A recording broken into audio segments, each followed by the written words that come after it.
The 2018 Global Risks Report. On reflection, what concerns me? Well, on the positive, we're living in an era of unprecedented technological, scientific, and financial resources. And with this comes a remarkable opportunity to address the increasingly complex systemic risks we face. Yet, we also see the world continues to live dangerously, and there is very little hope that 2018 will be different. In review of this year's report, many challenges and key risks for the year ahead are identified, also suggesting that the urgency of taking action has intensified. In particular, the report points to several areas of significant concern.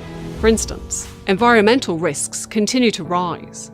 For the second year in a row, extreme weather events were ranked as the #1 global risk, both in terms of likelihood and impact. Environmental risks such as these are intensified by failure of climate change adaptation and mitigation, which is also identified as the most important trend. Our planet needs protection, urgently. Regrettably, we're currently witnessing a too little, too late response to climate change. Cyber risks intensified in 2017. Cyber attacks and massive data fraud both appear within the top 5 global risks by likelihood.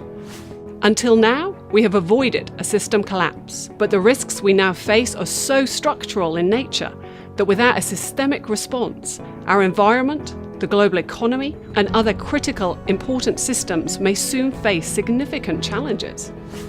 Despite the reduced risk rating of economic risks in the Global Risks Perception Survey, economic risks remain ever present and are potential triggers to further systemic consequences.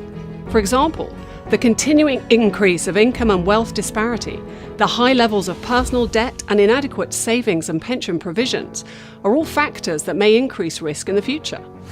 We also see that clashes related to identity and community continue to drive political dislocations in many countries, and these clashes are increasingly fueling cross-border tensions. Lastly, and perhaps not surprisingly, the current geopolitical landscape is exacerbated by the continued decline in commitment to rules-based multilateralism.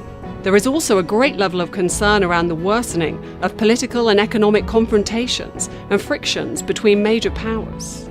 So, how can businesses respond to these global risks?